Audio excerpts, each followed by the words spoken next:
वाहिगुरु जी का खालसा वाहिगुरु जी की फतेह। परम सन्मान योग सतगुरां दे हजूर जुड़ मिल बैठे रब रूप गुरमुख सत्संगी जन। सतगुरु जी की रहमत बख्शिश का सदका सतगुरु जी के दर ते जुड़न का समा नसीब होया। गुरु की बाणी द्वारा गुरु के दर जुड़ के वाहिगुरु नाल जुड़न का सांझ पाउण का निमाणा जिहा यतन उपराला कर रहे हैं। सतगुरु रहमत करदियां समझाउंदे ने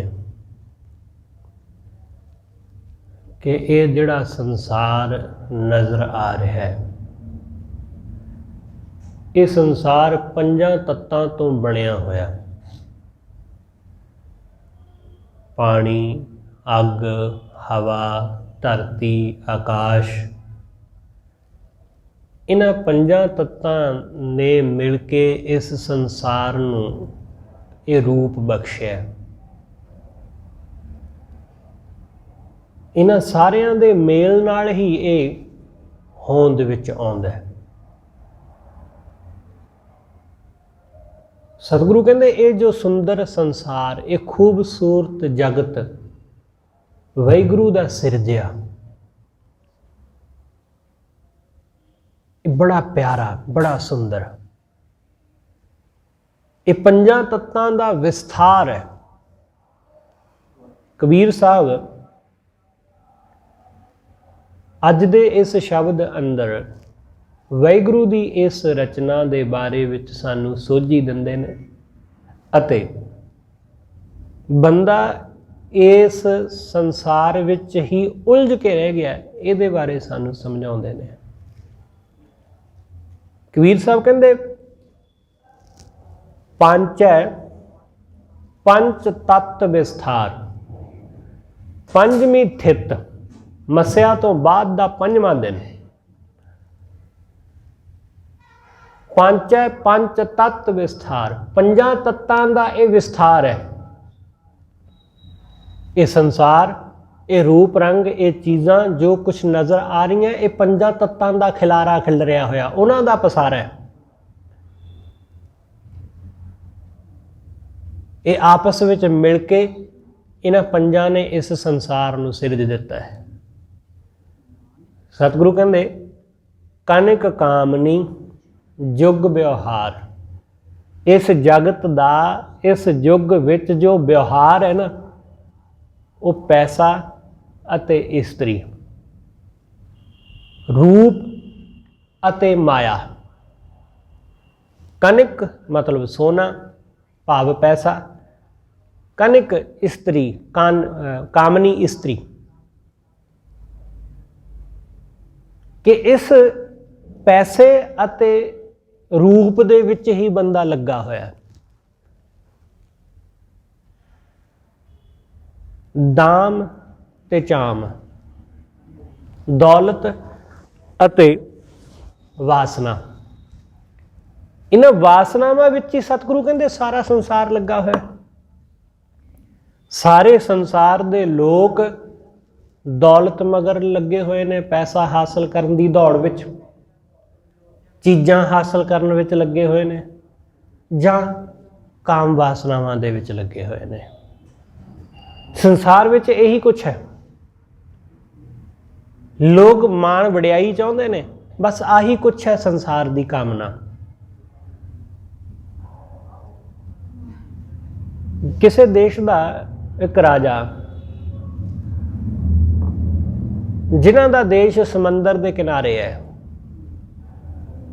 समंदर उन्हां नूं लगदा है आले दुआले, उस राजे दे बहुत सारे समंदरी जहाज़ ने, ते समंदर के किनारे ते उहदा बनिया होया बहुत वड्डा महल है। वो राजा एक दिन अपने मंत्री दे नाल, वजीर नाल खड़ोता होया अपने महल दे उपर ਤੇ ਦੂਰ ਤੱਕ ਸਮੁੰਦਰ ਹੀ ਸਮੁੰਦਰ ਨਜ਼ਰ ਆਉਂਦਾ ਹੈ ਤੇ ਉਸ ਸਮੁੰਦਰ ਦੇ ਵਿੱਚ ਬਹੁਤ ਸਾਰੇ ਸੈਂਕੜਿਆਂ ਦੀ ਗਿਣਤੀ ਦੇ ਵਿੱਚ ਸਮੁੰਦਰੀ ਜਹਾਜ਼ ਖੜੋਤੇ ਨੇ। ਰਾਜੇ ਨੇ ਆਪਣੇ ਮੰਤਰੀ ਨੂੰ ਪੁੱਛਿਆ, ਵਜ਼ੀਰ ਨੂੰ ਪੁੱਛਿਆ ਕਿ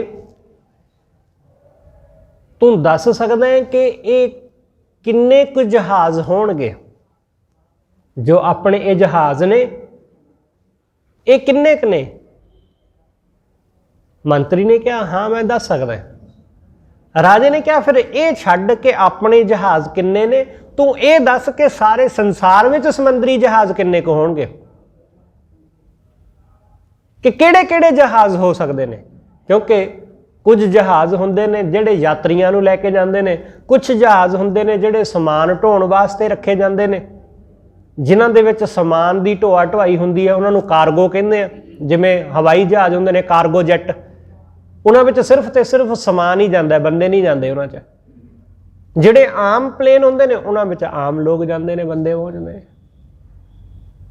ਇਸ ਤਰ੍ਹਾਂ ਹੀ ਸਮੁੰਦਰੀ ਜਹਾਜ਼ ਨੇ ਕੋਈ ਕੁਛ ਜਿਹੜੇ ਨੇ ਉਹਨਾਂ ਵਿੱਚ ਲੋਕ ਸਫ਼ਰ ਕਰਦੇ ਨੇ, ਕੁਛ ਜਹਾਜ਼ ਹੁੰਦੇ ਨੇ ਜਿਨ੍ਹਾਂ ਦੇ ਵਿੱਚ ਚੀਜ਼ਾਂ ਜਿਹੜੀਆਂ ਨੇ ਇੱਕ ਦੇਸ਼ ਤੋਂ ਦੂਸਰੇ ਦੇਸ਼, ਇੱਕ ਥਾਂ ਤੋਂ ਦੂਸਰੀ ਥਾਂ ਪਹੁੰਚਾਈਆਂ ਜਾਂਦੀਆਂ।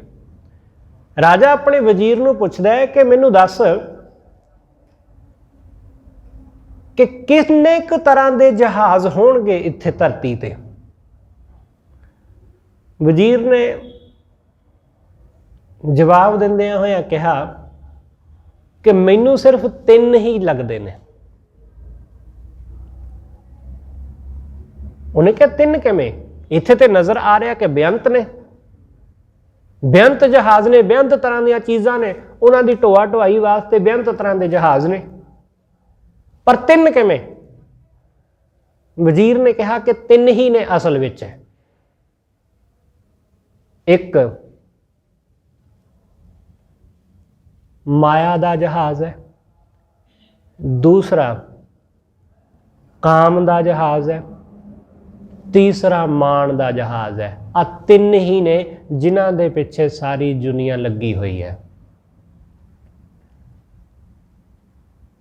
ਮਾਇਆ ਦੌਲਤ ਹਾਸਲ ਕਰਨ ਲਈ ਸਾਰੀ ਦੁਨੀਆ ਲੱਗੀ ਹੋਈ। ਕਾਮ ਭੋਗ ਦੇ ਵਿੱਚ ਸਾਰੀ ਦੁਨੀਆ ਵਿਅਸਤ ਹੈ।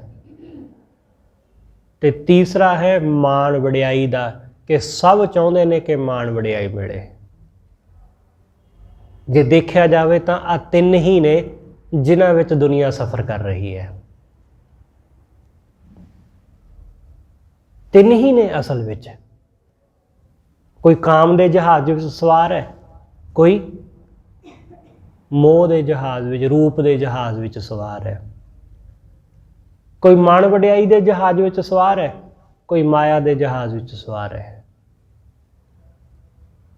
ਪਰ ਸਭ ਇਹਨਾਂ ਦੀ ਹੀ ਸਵਾਰੀ ਕਰ ਰਹੇ ਨੇ, ਕਾਮ ਕ੍ਰੋਧ ਵਿੱਚ ਹੀ ਉਲਝੇ ਨੇ। ਸਤਿਗੁਰੂ ਕਹਿੰਦੇ ਕਨਿਕ ਕਾਮਨੀ ਜੁਗ ਵਿਵਹਾਰ, ਜਗਤ ਦਾ ਵਿਵਹਾਰ ਸੋਨੇ ਚਾਂਦੀ ਤੱਕ ਅਤੇ ਰੂਪ ਰੰਗ ਤੱਕ ਹੀ ਸੀਮਤ ਹੈ।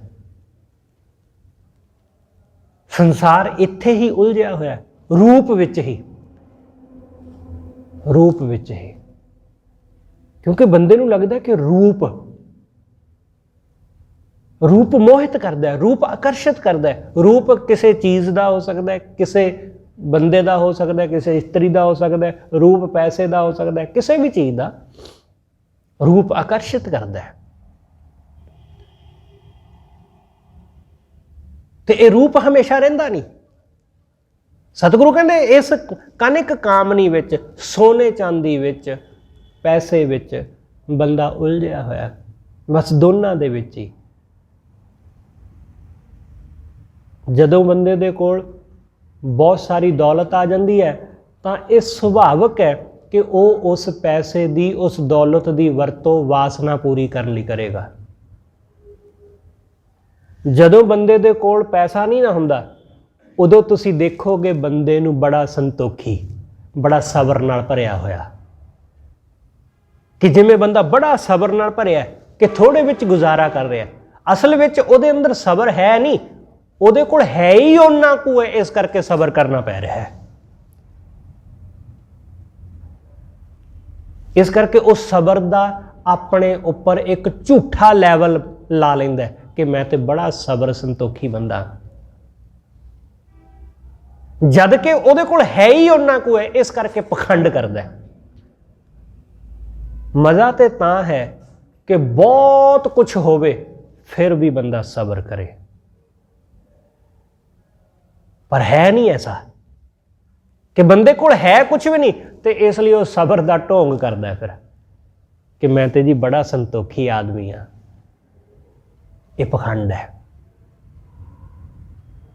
इसलिए बहुत सारे लोग वो पखंडी हो जाते हैं जदों उन्होंने कोल कुछ हुंदा नहीं, जदों यही लोग जदों वो अमीर हो जाते हैं, जदों वो कोई रुतबा हासिल कर लेंदे ने, उदों उन्हां दा संतोख, उदों उन्हां दा सबर वो किधरे उड़ पुड़ जाता है, वो किधरे नज़र नहीं आता,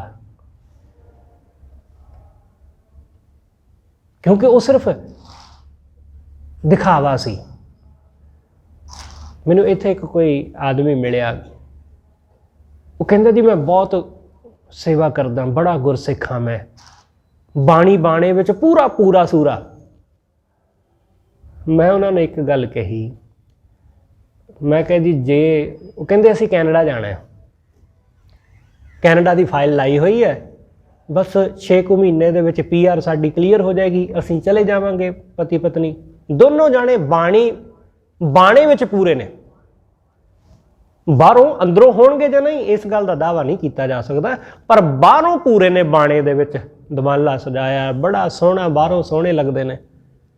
मैं उन्होंने सिर्फ इन्नी गल कही कि मैं ये गल दावे नाल कह सकदा कि जे तुहानूं PR मिल गई, तुसीं पहुँच गए कैनेडा, तो आ बाहरला भेख तुहाडा जांदा रहना है। ये बाहरला जिहड़ा अडंबर रचिया होया ना, ये नहीं रहना।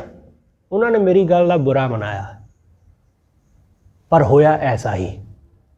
वो कैनेडा चल गए, सब बाहरला भेख जांदा रहा, इधर जो धर्म का चोड़ा पा के पखंड करते सी वो सब लथ गया, उत्थे जाके वो सब लथ गया। जो इत्थे बाहरों अपने आप को गुरसिख कहा रहे सन, उत्थे बाल खिलरे हुए, कई थाई इंस्टा WhatsApp ते फोटोआं वेखण नूं मिलदियां कि इत्थे जो दमाला सजाया होया सी पति पत्नी दे, उत्थे वो पता नहीं किधर चला गया, क्योंकि इत्थे वो कुछ करन दी खुल नहीं सी मिल रही। मन करना ते चाहुंदा सी, उत्थे आज़ादी मिल गई, उत्थे रोकण वाला देखण वाला कौन है। इसलिए जदों बंदे कोल माया आ जाती है, चीज़ां आ जांदियां, उदों जिहड़ा धर्म का आडंबर हुंदा है वो मिट जांदा जे। इस करके बंदा बहुती वेरा धर्म का दिखावा, निमरता का दिखावा, जां अपनी ईमानदारी का दिखावा, अपने सबर संतोखी होने का दिखावा उन्नी देर ही करता जिन्नी देर तक कुछ हुंदा नहीं कोल। जदों चीज़ां आ जांदियां, पैसा आ जाता तो फिर वो सब अडंबर बिनस जाते हैं। इसलिए सतगुरु समझाते, सतगुरु कहते भाई कनिक कामनी जुग व्यवहार, कि जगत का व्यवहार रूप तक्कण अते पैसे दे पिछे, बस यही जगत का व्यवहार है। जगत इत्थे ही लगा होया, दुनिया इत्थे ही लगी। सतगुरु कहते धन धन कहाँ पुकारते, दुनिया धन धन ही पुकारती फिरदी है, पैसा पैसा पैसा पैसा पैसा बस। इस तो बाद फिर वासनावां, इस तो बाद फिर चीज़ां, इस तो बाद फिर होर बहुत कुछ। सतगुरु कहते इहदे पिछे दुनिया पागल होई फिरदी है। कनिक कामनी जुग व्यवहार, इस विचों निकल सतगुरु कहते प्रेम सुधा रस पीवै कोय। सतगुरु कहते प्रेम का जिहड़ा अमृत है ना, प्रेम अमृत, उस सुधा नूं, उस अमृत नूं कोई विरला पींदा है। पीवै कोई, कोई पींदा है, कोई जन, सारियां नूं प्रेम का रस हासिल नहीं हुंदा। ख्याल रखना कि पैसा तो ਆਲਮੋਸਟ ਸਭ ਦੇਰ ਸਵੇਰ ਹਾਸਲ ਕਰ ਹੀ ਲੈਂਦੇ ਨੇ, ਭਾਵੇਂ ਥੋੜਾ ਹੋਵੇ ਭਾਵੇਂ ਬਹੁਤਾ। ਘਰ-ਬਾਰ ਹਰ ਬੰਦਾ ਥੋੜਾ ਬਹੁਤ ਬਣਾ ਹੀ ਲੈਂਦਾ, ਚਾਹੇ ਛੋਟਾ ਹੀ ਹੋਵੇ। ਚੀਜ਼ਾਂ ਬੰਦਾ ਹਾਸਲ ਕਰ ਹੀ ਲੈਂਦਾ ਹੈ। ਛੋਟਾ ਆਦਮੀ ਵੀ ਹਾਸਲ ਕਰ ਲੈਂਦਾ, ਵੱਡਾ ਆਦਮੀ ਵੀ ਹਾਸਲ ਕਰ ਲੈਂਦਾ। ਹਰ ਬੰਦਾ ਜੀਵਨ ਵਿੱਚ ਕਿਤੇ ਨਾ ਕਿਤੇ ਮੁਕਾਮ ਤੇ ਪਹੁੰਚ ਹੀ ਜਾਂਦਾ, ਘਰ-ਬਾਰ ਬਣਾ ਹੀ ਲੈਂਦਾ, ਬੱਚਿਆਂ ਨੂੰ ਪੜ੍ਹਾ ਲਿਖਾ ਹੀ ਲੈਂਦਾ, ਸਭ ਕੁਝ ਕਰ ਲੈਂਦਾ ਆਪਣੀ ਪਹੁੰਚ ਦੇ ਮੁਤਾਬਕ। ਪਰ ਪ੍ਰੇਮ ਦਾ ਰਸ ਹਰ ਬੰਦੇ ਦੇ ਜੀਵਨ ਵਿੱਚ ਨਹੀਂ ਆਉਂਦਾ। ਪੈਸਾ ਹਰ ਬੰਦੇ ਦੇ ਜੀਵਨ ਵਿੱਚ ਆ ਜਾਂਦਾ, ਪਰ ਪ੍ਰੇਮ ਹਰ ਬੰਦੇ ਦੇ ਜੀਵਨ ਵਿੱਚ ਆਵੇਗਾ ਕਿ ਨਹੀਂ, ਇਹ ਨਹੀਂ ਕਿਹਾ ਜਾ ਸਕਦਾ। ਹਰ ਬੰਦੇ ਨੂੰ ਚੀਜ਼ਾਂ ਸਾਰੀਆਂ ਮਿਲ ਜਾਣਗੀਆਂ, ਇਹਦੀ ਸੰਭਾਵਨਾ ਹੈ, ਪਰ ਪ੍ਰੇਮ ਵੀ ਉਹਦੇ ਜੀਵਨ ਵਿੱਚ ਆਵੇਗਾ, ਪ੍ਰੇਮ ਅੰਮ੍ਰਿਤ ਦੀ ਦਾਤ ਉਹਨੂੰ ਮਿਲੇਗੀ, ਇਹ ਨਹੀਂ ਕਿਹਾ ਜਾ ਸਕਦਾ। ਕਿਉਂਕਿ ਇਹ ਇੰਜ ਮਿਲਣ ਵਾਲੀ ਚੀਜ਼ ਨਹੀਂ ਹੈ। ਸਤਿਗੁਰੂ ਕਹਿੰਦੇ ਪ੍ਰੇਮ ਸੁਧਾ, ਪ੍ਰੇਮ ਦਾ ਅੰਮ੍ਰਿਤ ਪੀਵੇ ਕੋਈ ਵਿਰਲਾ ਪ੍ਰਾਪਤ ਕਰਦਾ ਹੈ, ਕੋਈ ਵਿਰਲਾ ਇਸ ਰਸ ਨੂੰ ਹਾਸਲ ਕਰਦਾ ਹੈ। ਸਤਿਗੁਰੂ ਨੇ ਬਾਣੀ ਅੰਦਰ ਜ਼ਿਕਰ ਕੀਤਾ, ਸਤਿਗੁਰੂ ਕਹਿੰਦੇ ਪ੍ਰੇਮ ਕੀ ਸਾਰ ਸੋਈ ਜਾਣੈ ਜਿਸ ਕੋ ਨਦਰ ਤੁਮਾਰੀ ਜੀਓ। ਹੇ ਵਾਹਿਗੁਰੂ, ਇਸ ਪ੍ਰੇਮ ਅੰਮ੍ਰਿਤ ਦੀ ਸਾਰ ਉਹੀ ਜਾਣਦਾ ਜਿਹਦੇ ਉੱਪਰ ਤੇਰੀ ਨਦਰ ਹੈ, ਜਿਹਦੇ ਉੱਪਰ ਤੇਰੀ ਕਿਰਪਾ ਹੈ। ਲੋਕ ਰੂਪ ਨੂੰ ਜਾਣਦੇ ਨੇ, ਲੋਕ ਪੈਸੇ ਨੂੰ ਜਾਣਦੇ ਨੇ, ਲੋਕ ਚੀਜ਼ਾਂ ਨੂੰ ਜਾਣਦੇ ਨੇ, ਪ੍ਰੇਮ ਨੂੰ ਕੌਣ ਜਾਣਦਾ ਹੈ?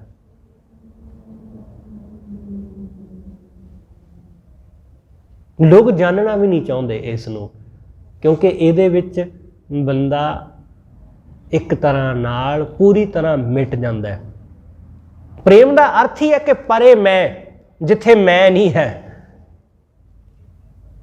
ਜਿੱਥੇ ਮੈਂ ਨਹੀਂ ਹੈ। ਤੁਸੀਂ ਹੋ ਪਰ ਮੈਂ ਨਹੀਂ ਹੈ,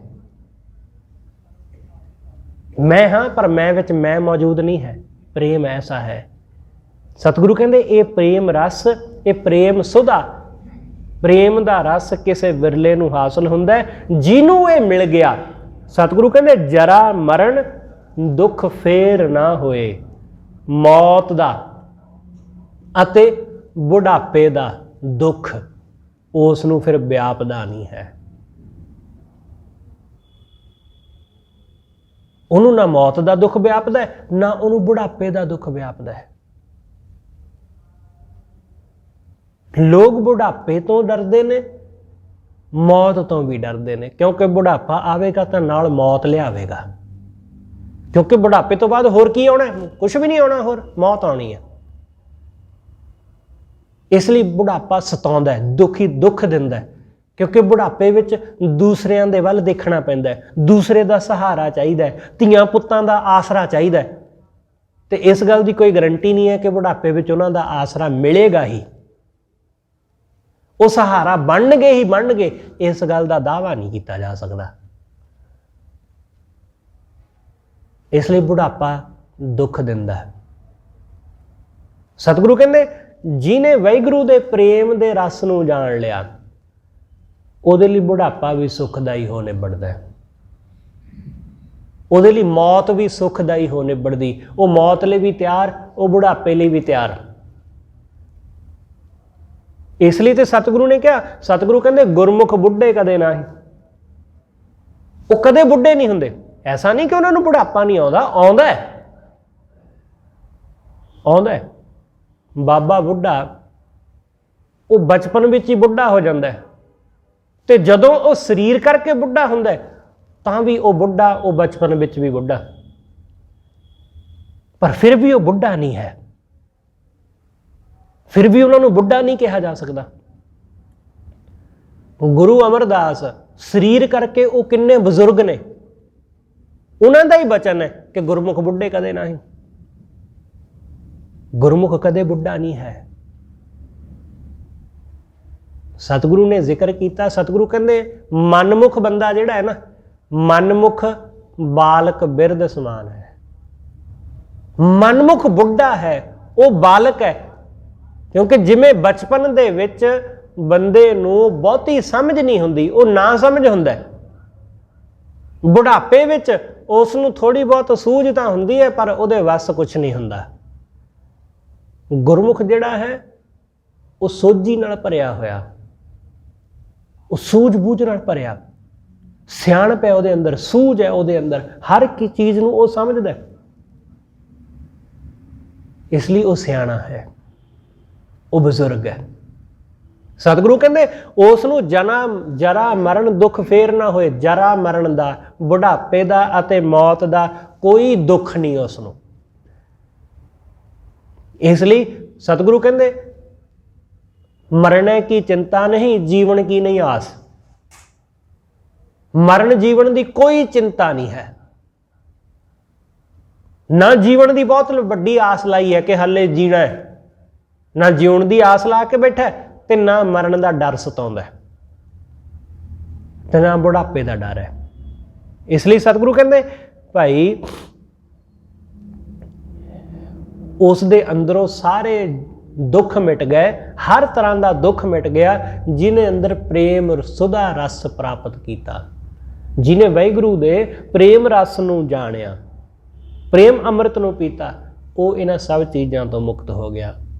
ਛਠ ਖੱਟ ਚੱਕਰ ਛਹੂ ਦਿਸ ਧਾਏ। ਛਠ ਮਤਲਬ 6ਵੀਂ ਤਿੱਥ, ਮੱਸਿਆ ਤੋਂ ਬਾਅਦ ਦਾ 6ਵਾਂ ਦਿਨ, 6ਵੀਂ ਤਰੀਕ ਖੱਟ ਚੱਕਰ। ਖੱਟ ਮਤਲਬ 6, ਚੱਕਰ 5 ਜਿਹੜੇ ਸਾਡੇ ਇੰਦਰੇ ਨੇ, ਤੇ 6ਵਾਂ ਸਾਡਾ ਮਨ, ਇਸ ਲਈ ਖੱਟ ਚੱਕਰ ਲਿਖਿਆ ਕਿ ਇਹ ਜਿਹੜੇ ਇੰਦਰੇ ਨੇ ਸਾਡੇ, ਇਹ 6ਵਾਂ ਸਾਡਾ ਮਨ, ਇਹ 10 ਦਿਸ਼ਾਵਾਂ ਦੇ ਵਿੱਚ ਭਟਕਦਾ ਰਹਿੰਦਾ। ਮਨ ਅੱਖਾਂ ਨੂੰ ਭਟਕਾਉਂਦਾ ਹੈ, ਅੱਖਾਂ ਦਾ ਕੰਮ ਸਿਰਫ ਦੇਖਣਾ ਹੈ, ਅੱਖਾਂ ਦਾ ਕੰਮ ਸਿਰਫ ਦੇਖਣਾ। ਮਨ ਇਹਨਾਂ ਰਾਹੀਂ ਦੇਖਦਾ ਚੰਗਾ ਜਾਂ ਮੰਦਾ। ਅੱਖਾਂ ਚੰਗਾ ਜਾਂ ਮੰਦਾ ਨਹੀਂ ਦੇਖਦੀਆਂ, ਅੱਖਾਂ ਦਾ ਕੰਮ ਸਿਰਫ ਦੇਖਣਾ ਹੈ ਬਸ। ਉਹ ਚੀਜ਼ ਚੰਗੀ ਹੈ ਜਾਂ ਮੰਦੀ, ਇਹ ਮਨ ਦੇ ਉੱਤੇ ਨਿਰਭਰ ਕਰਦਾ ਹੈ। ਕੰਨਾਂ ਦਾ ਕੰਮ ਸਿਰਫ ਸੁਣਨਾ ਹੈ। ਅਸੀਂ ਕਿਹੜੀ ਗੱਲ ਨੂੰ ਸੁਣਨ ਲਈ ਉਤਸੁਕ ਹੁੰਦੇ ਹਾਂ? ਨਿੰਦਾ ਦੀ ਗੱਲ, ਬੁਰਾਈ ਦੀ ਗੱਲ, ਵਾਸਨਾ ਦੀ ਗੱਲ, ਇਹ ਮਨ ਉੱਤੇ ਨਿਰਭਰ ਕਰਦਾ ਹੈ। ਸਤਿਗੁਰੂ ਕਹਿੰਦੇ ਬੰਦੇ ਦੇ ਇੰਦਰੇ ਉਹ ਚੱਕਰ ਵਿੱਚ ਉਲਝੇ ਹੋਏ ਨੇ, ਭਟਕੇ ਹੋਏ ਨੇ, ਰੂਪ ਵੇਖਣ ਵਿੱਚ, ਨਿੰਦਾ ਸੁਣਨ ਵਿੱਚ, ਇੱਧਰ ਉੱਧਰ ਦੀਆਂ ਗੱਲਾਂ ਵਿੱਚ, ਖਾਣ ਪੀਣ ਦੇ ਰਸ ਵਿੱਚ, ਇਹਨਾਂ ਚੀਜ਼ਾਂ ਵਿੱਚ ਉਲਝੇ ਨੇ। ਖੱਟ ਚੱਕਰ ਛਹੂ ਦਿਸ ਧਾਵੈ। 6 ਦਿਸ਼ਾਵਾਂ, ਚਾਰੇ ਦਿਸ਼ਾਵਾਂ, 6ਵੀਂ ਹੇਠਾਂ ਤੇ ਉਤਾਂ, 5ਵੀਂ ਤੇ 6ਵੀਂ ਹੇਠਾਂ ਤੇ ਉਤਾਂ, ਇਹ 6 ਦਿਸ਼ਾਵਾਂ ਦੇ ਵਿੱਚ ਇਹ ਬੰਦੇ ਦਾ ਮਨ ਭਟਕਦਾ ਰਹਿੰਦਾ ਕਿ ਮਨ ਭਟਕਦਾ ਰਹਿੰਦਾ। ਅਸੀਂ ਕੁਛ ਹੋਰ ਕਰ ਰਹੇ ਹਾਂ, ਮਨ ਕੁਛ ਹੋਰ ਕਰੀ ਜਾਂਦਾ। ਅਸੀਂ ਪਾਠ ਕਰ ਰਹੇ ਹਾਂ, ਮਨ ਕੁਛ ਹੋਰ ਕਰੀ ਜਾ ਰਿਹਾ ਹੈ। ਜ਼ੁਬਾਨ ਪੜ੍ਹੀ ਜਾਂਦੀ ਹੈ ਬਾਣੀ, ਅੱਖਾਂ ਦੇਖੀ ਜਾਂਦੀਆਂ ਨੇ।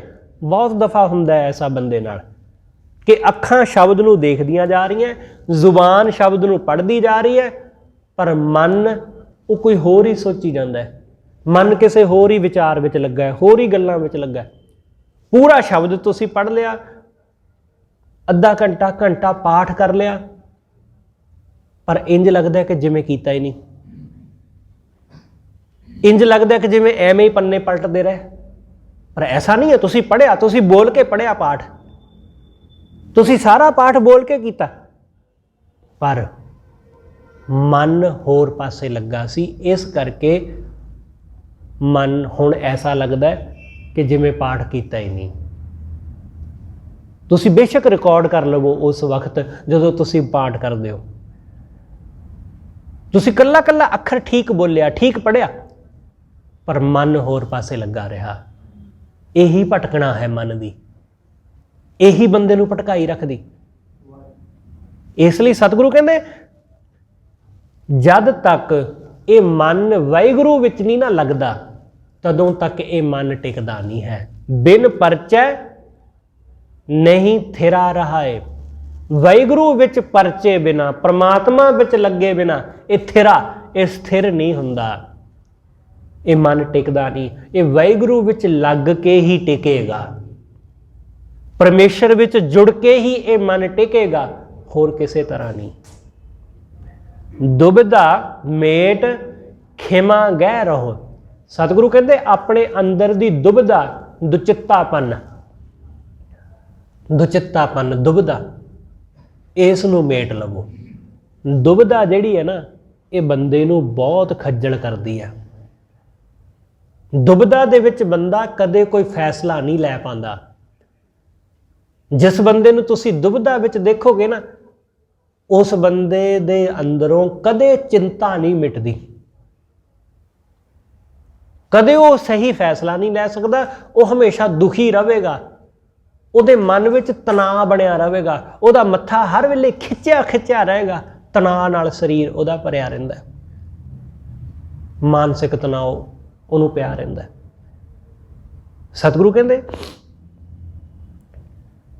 ਦੁਬਿਧਾ ਨੂੰ ਛੱਡੋ, ਦੁਬਿਧਾ ਮੇਟ ਖਿਮਾ ਗਹਿ ਰਹੋ। ਖਿਮਾ ਧਾਰਨ ਕਰੋ ਕਿ ਕਿਸੇ ਨੂੰ क्षमा ਕਰ ਦੇਣਾ, ਕਿਸੇ ਦੀ ਗਲਤੀ ਨੂੰ ਮਾਫ ਕਰ ਦੇਣਾ,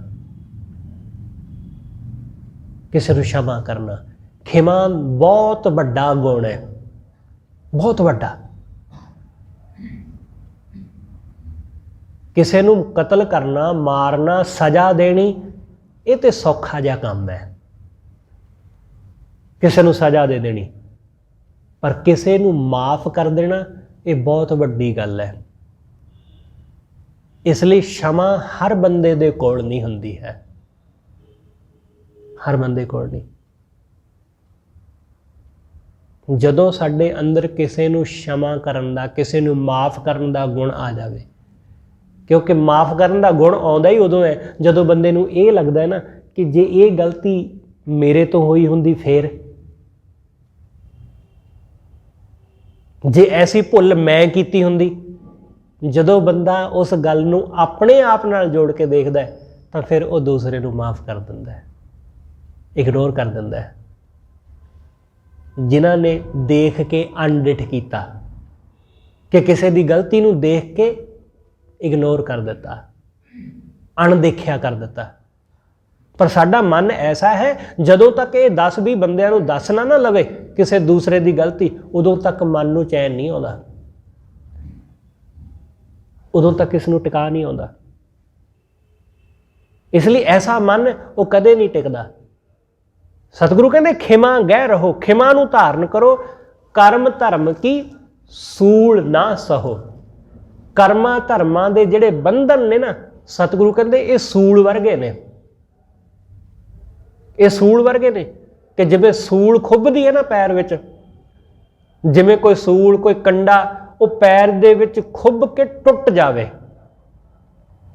वो हुण साडे पैर दे अंदर वड़ गया तो बाहरों नज़र नहीं आता, पर अंदर रड़कदा है पैर दे, वो हुण अगे अगे वधदा है। जिवें जिवें असीं तुरदे हां वो उवें उवें उवें सानूं दुख दिंदा है। आपां पढ़दे ना बचन, ज्यों ज्यों चलै चुभै दुख पावै, कि जिवें जिवें बंदा तुरदा है उवें उवें वो कंडा पैर दे अंदर होर धसदा जांदा है ते दुख दिंदा है,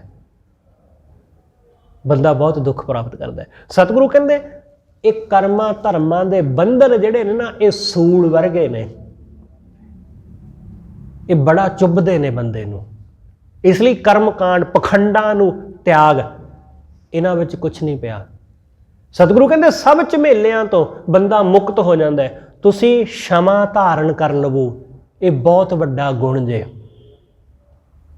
माफ़ कर दिओ किसी नूं, उहदे औगण नूं इग्नोर कर दिओ। जदों क्षमा आ गई तो धर्म ने अपने आप अंदर आ बसना है। जदों दया साडे अंदर आ जाती है तो धर्म अपने आप आ जाता है, धर्म लियाउणा नहीं पैंदा। हाले सानू धर्म खिच खिच के लियाउणा पैंदा है जो कि साडे कोल है ही नहीं। सतगुरु कहते दया धारण कर लो, धर्म उहदे मगर मगर आपे आ जाएगा। ਖਿਮਾ ਧਾਰਨ ਕਰ ਲਓ, ਧਰਮ ਆ ਜਾਏਗਾ ਨਾਲ। ਫਿਰ ਇਹ ਕਰਮ ਧਰਮ ਦੇ ਜਿਹੜੇ ਪਖੰਡ ਨੇ ਨਾ, ਸਤਿਗੁਰੂ ਕਹਿੰਦੇ ਅਸੂਲ ਹੈ, ਫਿਰ ਇਹ ਨਹੀਂ ਸਹਿਣੀ ਪਵੇਗੀ। ਸੱਤ ਹੈ, ਸੱਤ ਕਰ ਬਾਚਾ ਜਾਣ, ਗੁਰੂ ਦੇ ਬਚਨ ਨੂੰ ਸੱਤ ਕਰਕੇ ਜਾਣ। ਸਤਿਗੁਰੂ ਕਹਿੰਦੇ ਆਹ ਸੱਤਵੀਂ ਤਿੱਥ ਹੈ ਕਿ ਗੁਰੂ ਦੀ ਗੱਲ ਨੂੰ ਸੱਚ ਵਚਨ, ਸੱਤ ਵਚਨ ਕਹਿ ਕੇ ਮੰਨ, ਕਿ ਗੁਰੂ ਜੋ ਕਹੇ ਸੱਤ ਵਚਨ ਜੀ। ਗੁਰੂ ਦੀ ਬਾਣੀ ਨੂੰ ਸੱਤ ਕਰਕੇ ਜਾਣ, ਜੋ ਗੁਰੂ ਨੇ ਕਿਹਾ ਉਹਨੂੰ ਸੱਤ ਕਰਕੇ ਮੰਨ, ਕਿ ਜੋ ਤੁਸੀਂ ਕਿਹਾ ਮੈਂ ਉਹੀ ਕਰਾਂਗਾ, ਐਸਾ ਗੁਰੂ ਨੂੰ ਕਹਿ। ਗੁਰੂ ਦਾ ਬਚਨ ਇਸ ਤਰ੍ਹਾਂ ਮੰਨ। ਸੱਤ ਹੈ, ਸੱਤ ਕਰ ਬਾਚਾ ਜਾਣ, ਆਤਮ ਰਾਮ ਲੇਹੋ ਪ੍ਰਵਾਨ। ਸਤਿਗੁਰੂ ਕਹਿੰਦੇ ਜੇ ਤੂੰ ਗੁਰੂ ਦੇ ਬਚਨ ਨੂੰ ਸੱਤ ਕਰਕੇ ਮੰਨੇਗਾ ਨਾ, ਤਾਂ ਤੂੰ ਆਪਣੇ ਆਪ ਨੂੰ, ਆਤਮ ਨੂੰ ਉਹਦੇ ਦਰ ਤੇ ਪ੍ਰਵਾਨ ਕਰ ਲਏਗਾ। ਤੇਰੀ ਆਤਮਾ ਪ੍ਰਵਾਨ ਹੋ ਜਾਏਗੀ। ਤੂੰ ਵਾਹਿਗੁਰੂ ਦੇ ਦਰ ਤੇ ਪ੍ਰਵਾਨ ਹੋ ਜਾਵੇਗਾ ਜੇ ਤੂੰ ਗੁਰੂ ਦੇ ਬਚਨ ਨੂੰ ਸੱਤ ਕਰਕੇ ਮੰਨੇਗਾ। ਤਾਂ ਮੈਂ ਅਕੁਲ ਮਹਾਨਿਦਰ ਆਇਆ। ਸਤਿਗੁਰੂ ਕਹਿੰਦੇ ਛੂਟੈ ਸੰਸਾ ਮਿਟ ਜਾਹੇ ਦੁੱਖ। ਜਦੋਂ ਬੰਦਾ ਗੁਰੂ ਦੇ ਬਚਨ ਨੂੰ ਸੱਤ ਕਰਕੇ ਮੰਨਦਾ, ਆਤਮ ਰਾਮ ਦੇ ਦਰ ਤੇ ਪ੍ਰਵਾਨ ਹੋ ਜਾਂਦਾ ਹੈ, ਵਾਹਿਗੁਰੂ ਦੇ ਦਰ ਤੇ, ਤਾਂ ਮਨ ਦੇ ਸਾਰੇ ਸ਼ੰਕੇ ਮਿਟ ਜਾਂਦੇ। ਛੂਟੈ ਸੰਸਾ ਮਿਟ ਜਾਹੇ ਦੁੱਖ। ਸੰਸਾ ਜੋ ਮਨ ਵਿੱਚ ਸੀ ਉਹ ਮਿਟ ਗਿਆ, ਮਨ ਦਾ ਸ਼ੰਕਾ, ਮਨ ਦੇ ਸਹਿਮ ਸਭ ਮਿਟ ਗਏ, ਸਾਰੇ ਦੁੱਖ ਮਿਟ ਗਏ। ਛੂਟੈ ਸੰਸਾ ਮਿਟ ਜਾਹੇ ਦੁੱਖ, ਸੁਨ ਸਰੋਵਰ ਪਾਵੋ ਸੁਖ। ਸਤਿਗੁਰੂ ਕਹਿੰਦੇ ਸੁਨ ਦਾ ਸਰੋਵਰ। ਸੁਨ ਸਰੋਵਰ ਮਤਲਬ ਕਿ ਜਿੱਥੇ ਮਨ ਵਿੱਚ ਕਿਸੇ ਤਰ੍ਹਾਂ ਦਾ ਕੋਈ ਫੁਰਨਾ ਨਾ ਉੱਠੇ। ਤੁਸੀਂ ਸ਼ਬਦ ਪੜ੍ਹੋ ਜਾਂ ਗੁਰਬਾਣੀ ਦਾ ਪਾਠ ਕਰੋ ਜਾਂ ਕੀਰਤਨ ਸੁਣੋ ਜਾਂ ਕਥਾ ਸੁਣੋ, ਮਨ ਵਿੱਚ ਕੋਈ ਫੁਰਨਾ ਨਾ ਉੱਠੇ। ਬਸ ਸ਼ਬਦ ਸੁਣੋ ਤੇ ਸੁਣਦੇ ਰਹਿ ਜਾਵੋ, ਕੀਰਤਨ ਕਰੋ ਤੇ ਕਰਦੇ ਰਹਿ ਜਾਵੋ, ਪਾਠ ਕਰ ਰਹੇ ਹੋਵੋ ਤੇ ਪਾਠ ਕਰਦੇ ਰਹਿ ਜਾਵੋ, ਸਿਮਰਨ ਕਰਦੇ ਹੋਵੋ ਤੇ ਸਿਮਰਨ ਹੀ ਕਰਦੇ ਰਹਿ ਜਾਓ। ਹੋਰ ਕੁਛ ਮਨ ਵਿੱਚ ਖਿਆਲ ਹੀ ਨਾ ਆਵੇ। ਬਾਹਰ ਜੋ ਆਵਾਜ਼ਾਂ ਆਉਂਦੀਆਂ ਰਹਿਣ ਉਹ ਆਉਂਦੀਆਂ ਜਾਣ। ਕੋਈ ਬੱਚਾ ਰੌਲਾ ਪਾ ਰਿਹਾ ਹੋਵੇ ਉਹ ਪਾਉਂਦਾ ਰਹੇ, ਤੁਹਾਡੇ ਮਨ ਉੱਤੇ ਕੋਈ ਉਹਦੀ ਆਵਾਜ਼ ਦਾ ਅਸਰ ਹੀ ਨਾ ਹੋਵੇ। ਬਾਹਰੋਂ ਕਿਸੇ ਗੱਡੀ ਦੇ ਹੌਰਨ ਦਾ ਤੁਹਾਡੇ ਮਨ ਤੇ ਕੋਈ ਅਸਰ ਹੀ ਨਾ ਪਵੇ, ਕਿਸੇ ਦੇ ਰੂਪ ਰੰਗ ਦਾ ਕੋਈ ਅਸਰ ਹੀ ਨਾ ਹੋਵੇ। ਤੁਸੀਂ ਸ਼ਬਦ ਵਿੱਚ ਲੱਗੇ ਰਹੋ, ਜੁੜੇ ਰਹੋ। ਮਨ ਵਿੱਚ ਕਿਸੇ ਦਾ ਰੂਪ ਦੇਖ ਕੇ ਕੋਈ ਖਿਆਲ ਚੰਗਾ ਜਾਂ ਮਾੜਾ ਖਿਆਲ ਉੱਠੇ ਹੀ ਨਾ। ਕਿਸੇ ਦਾ ਪਹਿਰਾਵਾ ਦੇਖ ਕੇ, ਕਿਸੇ ਦਾ ਰੂਪ ਰੰਗ ਦੇਖ ਕੇ, ਕਿਸੇ ਦੀ ਦੌਲਤ ਸ਼ੌਹਰਤ ਦੇਖ ਕੇ ਮਨ ਵਿੱਚ ਕੋਈ ਫੁਰਨਾ ਉੱਠੇ ਹੀ ਨਾ। ਐਸਾ ਨਹੀਂ ਕਿਉਂਕਿ ਅਸੀਂ ਕਹਾਂਗੇ ਚੰਗਾ ਫੁਰਨਾ ਤੇ ਉੱਠਣਾ ਚੰਗਾ ਹੈ, ਨਹੀਂ, ਚੰਗਾ ਫੁਰਨਾ ਉੱਠਣਾ ਵੀ ਨਹੀਂ ਚੰਗਾ, ਕਿਉਂਕਿ ਉਹ ਵੀ ਤੁਹਾਨੂੰ ਤੋੜ ਦੇਗਾ, ਉਹ ਵੀ ਤੋੜ ਦੇਗਾ। ਇੱਥੇ ਕੀਰਤਨ ਆਪਾਂ ਕਰ ਰਹੇ ਹਾਂ ਜਾਂ ਸੁਣ ਰਹੇ ਹਾਂ, ਕਥਾ ਕਰ ਰਹੇ ਹਾਂ ਜਾਂ ਸੁਣ ਰਹੇ ਹਾਂ, ਸਿਮਰਨ ਕਰ ਰਹੇ ਹਾਂ ਜਾਂ ਪਾਠ ਕਰ ਰਹੇ ਹਾਂ, ਪਾਠ ਕਰਦਿਆਂ ਕਰਦਿਆਂ ਕੋਈ ਮਾੜਾ ਖਿਆਲ ਨਾ ਆਵੇ, ਪਰ ਜੇ ਚੰਗਾ ਖਿਆਲ ਆ ਗਿਆ ਤੁਹਾਨੂੰ ਚੰਗੇ ਖਿਆਲ ਨੇ ਵੀ ਤੋੜ ਦੇਣਾ। ਜੇ ਚੰਗਾ ਖਿਆਲ ਮਨ ਵਿੱਚ ਉੱਠਿਆ,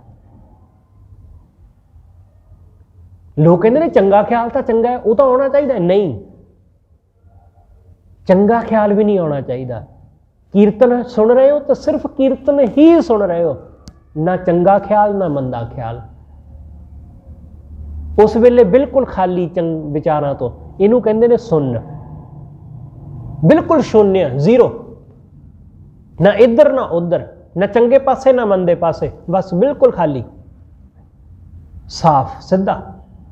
ਜਦੋਂ ਇਸ ਤਰ੍ਹਾਂ ਸੁੰਨ ਵਿੱਚ ਅਸੀਂ ਸਰੋਵਰ ਵਿੱਚ ਟਿਕਦੇ ਹਾਂ, ਸਤਿਗੁਰੂ ਕਹਿੰਦੇ ਫੇਰ ਸੁੱਖ ਪ੍ਰਾਪਤ ਹੁੰਦਾ ਹੈ। ਸੁੰਨ ਸਰੋਵਰ ਪਾਵੋ ਸੁੱਖ, ਫਿਰ ਸੁੱਖ ਪ੍ਰਾਪਤ ਹੁੰਦਾ ਹੈ। ਫਿਰ ਸੁੱਖ ਪ੍ਰਾਪਤ ਕਰੋਗੇ ਭਾਈ ਜਦੋਂ ਸੁੰਨ ਹੋ ਜਾਵੋਗੇ, ਜਦੋਂ ਮਾਇਆ ਵੱਲੋਂ ਸੁੰਨ ਹੋ ਜਾਵੋਗੇ।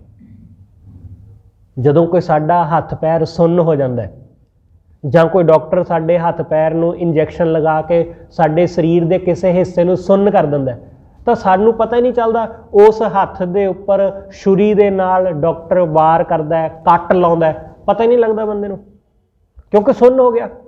बिल्कुल ऐसा ही समझ लवो कि जदों साडा मन शब्द विच सुन्न हो जाता ना, तो बाहरले दुखों का सानू कुछ पता नहीं लगता। फिर असी माया के दुखों तो मुक्त हो जाते हैं। इसे नूं सतगुरु ने कहा जरा मरण दुख, इस दुख तो भी मुक्त हो जाते हैं, क्योंकि सुरत वाहिगुरू विच लग गई, सुरत परमेश्वर विच जुड़ गई, फिर सुख प्राप्त होया। इस तो घट विच सुख नहीं मिलना। सुन हो के ही, सुन अवस्था विच पहुँच के ही सुख हासिल होना है।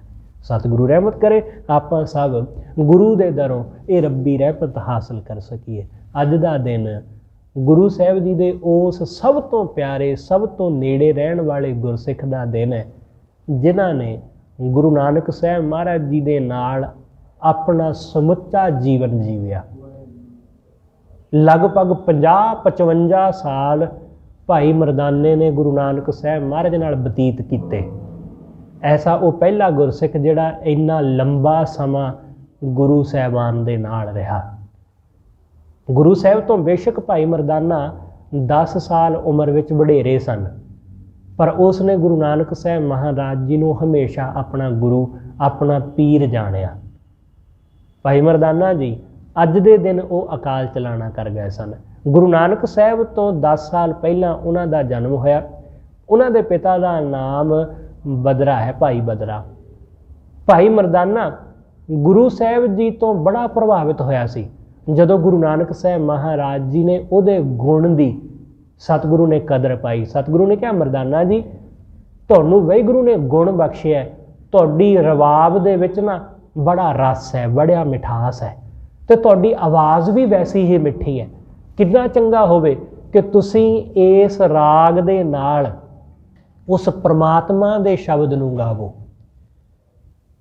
इस राग दे भांडे विच परमात्मा दे शब्द नूं परोस के दिओ, तां तुसीं भी तर जावोगे ते जिहड़ा इस नूं सुनेगा वो भी तर जावेगा।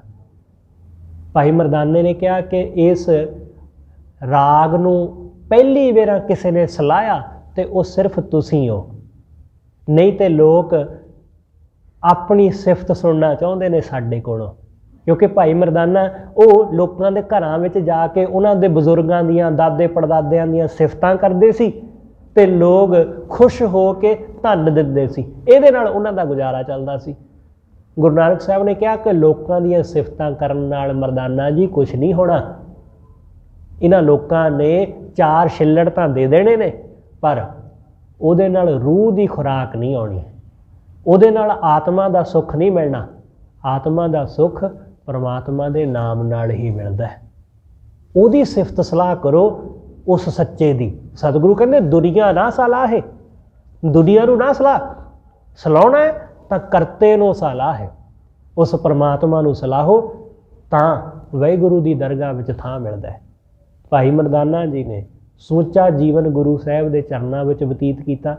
जदों भाई मरदाना जी अकाल चलाना करने वाले सन, तो गुरु नानक साहब ने भाई मरदाने नूं कहा मरदानिया जे कहें तो तेरे मरण तो बाद तेरी समाधि बना दईए, तेरी यादगार कि लोग तेनों आके मत्थे टेकिया करनगे। गुरु नानक साहब नूं भाई मरदाने ने कहा बाबा कि इस शरीर रूपी समाध विचों ते मसां छुटकारा होण लग्या ते तू मैनू पत्थर की समाध विच फसाउण नूं फिरदा। ये मेरे ते कहर ना करी, बस मैनू अपने चरनां नाल जोड़ लई, इन्ना काफ़ी है। जिथे सारी जिंदगी जोड़ी रखिया उत्थे मरण वेले भी ते मरण तो बाद भी जोड़ी रखी। गुरु नानक साहब महाराज जी ने अपने हत्थीं करतारपुर साहब विच भाई मरदाना जी का अज दे दिन उन्होंने संस्कार कराया। अज दे दिन वो अकाल चलाना कर गए।